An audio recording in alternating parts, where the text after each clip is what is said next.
Bonjour à tous, aujourd'hui donc terrine de saumon et caviar d'aubergine. Alors on prend les petites aubergines, on les coupe en deux pour le caviar, on les quadrille avec la pointe du couteau, on insiste quand même bien dedans, bien dans la chair, comme ceci. Et ensuite on les met dans un plat qui va aller bien sûr au four. Voilà, comme ceci. Donc là je fais bien sûr la recette pour à peu près 12 à 15 petites terrines individuelles. Donc bien sûr, vous diminuez selon le nombre d'aubergines ou de caviar que vous désirez. Et là, je mets beaucoup d'huile d'olive, comme vous pouvez voir. On va saler et poivrer, bien évidemment. Déjà une première fois. Voilà, on va poivrer donc ensuite. Et ensuite, on va y rajouter du petit thym. Et on va le mettre au four à 200 degrés pendant au moins 35 à 40 minutes. D'accord? Qu'elle soit bien rôtie, que la chair soit bien cuite, qu'on récupérera tout à l'heure pour faire le caviar. Voilà. Allez, on enfourne 35-40 minutes, 200 degrés. Alors ensuite, je prends 10 pavés de saumon. Donc selon les nombres de terrines, là je vous dis, j'en fais 12 petites individuelles, voire un peu plus, 12, 14. Donc si vous avez une terrine, une grande terrine pour 8, ben, vous divisez par 2 à peu près, un peu moins. Voilà, donc vous mettez bien du saumon, vous enlevez donc le gras, vous avez vu, qui est entre la chair du poisson et la peau. Donc on enlève ce gras parce que c'est un goût âpre, hein, c'est assez amer, donc c'est pas bon. Et ensuite on va tailler grosso modo le pavé de saumon, le morceau de saumon. Donc vous en faites plusieurs, 1 ou 2, 3 selon les terrines que vous faites. Et on va aller le mixer au mixeur. Donc si vous n'avez pas de mixeur, on va le mixer assez rapidement. Vous allez voir, je vais vous montrer le résultat, la chair que ça doit faire. Si vous n'avez pas de mixeur, vous hachez au couteau le plus finement possible. Si même ça fait des petits morceaux, c'est pas grave. Et vous le coupez au couteau, vous le hachez au couteau en fait, hein, comme un tartare en fait de bœuf. Et là, on va aller le mixer.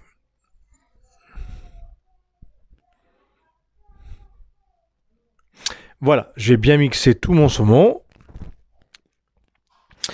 Et bien sûr, on sale toujours. N'hésitez pas à saler, hein. Souvent vous ne salez pas assez parce que vous avez peur. Et l'assaisonnement, c'est quand même le goût, hein, des choses. Quand c'est pas assaisonné, c'est vraiment pas bon. Donc on met sel, poivre. Et on va râper un citron vert entier. On mettra le jus également. Donc je vous rappelle que vous pouvez vous abonner à la chaîne, en parler de la chaîne YouTube. Hein. Ça fera plaisir d'avoir des abonnés, de partager les recettes avec les gens. C'est le but de cette chaîne, donc n'hésitez pas à en parler et de commenter comme beaucoup font. Donc là j'ai mis le zeste et on met le jus.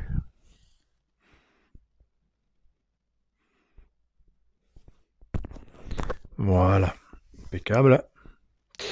Donc vous savez qu'il n'y a pas de pépins, vous avez l'habitude de boire des mojitos, vous avez vu qu'il n'y a jamais de pépins dans le citron vert. Donc on peut le presser directement comme ceci. En parlant de ça, je vais aller faire l'apéro tout de suite après la vidéo. Alors, ciboulette, on y va, on cisèle la ciboulette. Donc on en met quand même pas mal, hein. Je mets quand même pas mal d'herbes. Et je prends du basilic. Donc là, il était vraiment commencé à devenir un peu... envie de partir en voyage, le basilic. Donc on va vite le préparer. Et on le hache aussi avec la ciboulette vite fait. Et on va le rajouter dans notre saumon. Donc j'en mets quand même pas mal. Donc là j'en ai fait un peu plus, parce que j'en garde pour ma mise en place d'autres plats. Hein. Mais vous allez voir qu'on met à peu près quand même une grosse quantité. Hein. Vous avez, hop, je reprends un. Et vous avez vu, j'hésite pas à en mettre pas mal. Hein. Donc vous, pareil, vous en mettrez pas mal également dans votre terrine.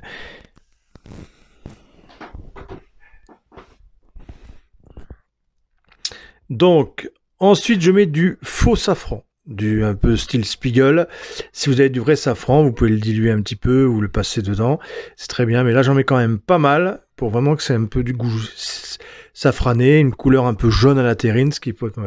Là, je mets 4 blancs d'œufs. Donc, si vous faites la moitié de la terrine, vous mettez 2 blancs d'œufs. Hein, mais les blancs d'œufs est indispensable pour lier la terrine, bien évidemment. Et je mélange le tout.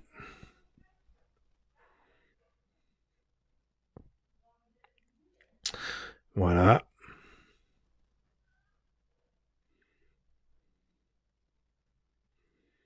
Donc vous avez vu que j'ai très mal cadré, hein. Voilà, je reviens. Eh oui, ben on fait comme on peut. Hein. L'important c'est que vous ayez la recette. Donc, une fois que c'est bien mélangé, voyez, c'est une belle texture, hein, ça donne envie déjà. Ça fait comme un tartare un peu. Là, je prends donc des petits moules individuels, hein, donc vous pouvez le faire dans une grande terrine, hein, bien sûr. Et je vais mouler dans mes petits moules individuels. Parce que là, je vais faire une présentation à l'assiette, donc c'est pour ça. Alors là, on va les cuire au four, vous voyez, au bain-marie. On va les cuire à 200 degrés pendant 15 à 20 minutes. Ça cuit assez vite. Donc si vous faites une grosse terrine, vous mettez au moins 30 à 35 minutes. Si vous prenez une terrine de 6 personnes à peu près, vous laissez 30-35 minutes, ça devrait être suffisant. Voilà, ça cuit assez vite, hein, c'est du saumon, il n'y a pas non plus une tonne de choses dedans. Donc voilà, je moule bien mes petites terrines individuelles dans un petit moule. Des fois, vous avez des moules en céramique hein, qui marcheraient très bien aussi. Hein. Et une fois que j'ai tous mes moules, je mets dans un plat avec un rebord, bien évidemment, et je vais mouiller à peu près un bon tiers des moules avec de l'eau chaude. Hein, parce que quand vous faites un bain-marie, mettez de l'eau chaude, pas de l'eau froide, parce que le temps que l'eau chauffe, ça ne sert plus à grand-chose le bain-marie. Donc là, l'intérêt, c'est que l'eau est chaude pour que ça attaque déjà la cuisson bain-marie. Voilà, petite astuce, hein, important. Allez, au four. Donc là, je les mets 15-20 minutes maxi à 200 degrés. Alors, on a récupéré nos aubergines, vous voyez, qui ont bien cuites. Là, elles sont bien croustillantes, bien dorées. Et on va récupérer, bien sûr, la chair. Voilà.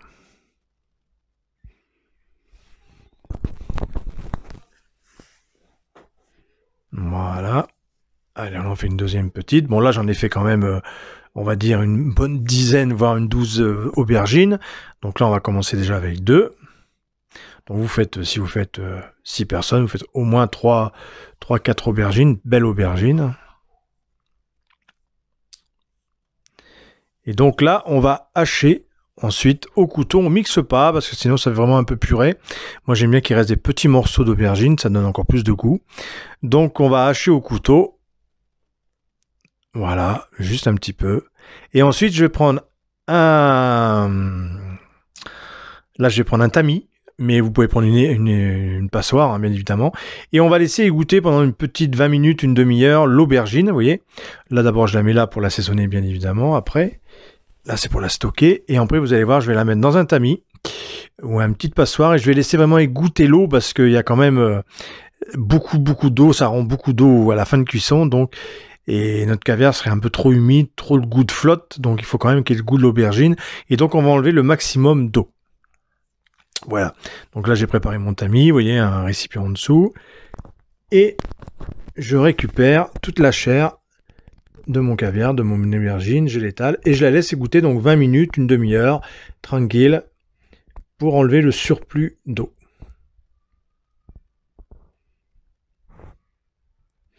Voilà, donc là je récupère ma chair qui a bien égoutté, je vais vous montrer ce qu'on a enlevé, vous allez voir quand même, c'est une belle quantité d'eau quand même, hein, qu'on a enlevé de... Alors cette eau-là, vous pouvez l'utiliser dans une petite vinaigrette. Moi, souvent, je fais une vinaigrette et je rajoute cette eau-là qui est bien parfumée. Voilà, là, vous avez une eau vraiment d'aubergine et ça vous permet d'assaisonner votre vinaigrette, donner du goût à votre vinaigrette. Donc là, je mets un mélange marocain, d'épices marocains Ducros. J'en mets quand même pas mal. Vous voyez, je l'assaisonne bien. Je mets un mélange italien. Alors, si vous avez des mélanges colombiens, enfin, peu importe, j'aime beaucoup utiliser les mélanges d'épices parce qu'il y a tellement de saveurs dedans. Donc, n'hésitez pas, vous mettez les épices que vous aimez, curry, tout ce que vous voulez. Mais mettez aussi les mélanges d'épices, c'est très très bon. Donc là, j'ai mis 6 boulettes. Vous voyez, j'ai récupéré encore la ciboulette que j'ai hachée. Donc j'en mets aussi pas mal, hein. Vous avez vu, j'assaisonne bien, hein. Je mets vraiment du goût, beaucoup de matière dedans pour vraiment bien l'assaisonner. Les pignons, bien évidemment, dans mon caviar. Ouais, j'en mets pas mal. Bon, peut-être vous me mettez un peu moins parce que ça coûte cher quand même. Et je mets de la menthe. Donc je récupère la menthe que je vais hacher aussi, hop, et que je mets dans mon caviar, voilà. Parfait. Donc vous voyez, bien assaisonné, on n'hésite pas sur les épices, sur la menthe, sur la ciboulette, sur le pignon, enfin bref, on y va. Et on mélange.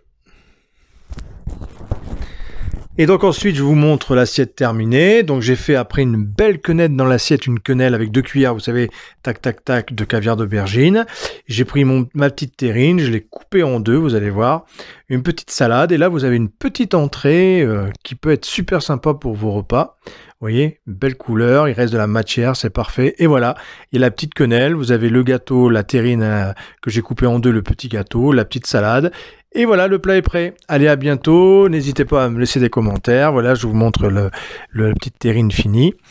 Et à vous abonner et à en parler de la chaîne. Un grand merci pour votre gentillesse et vos commentaires.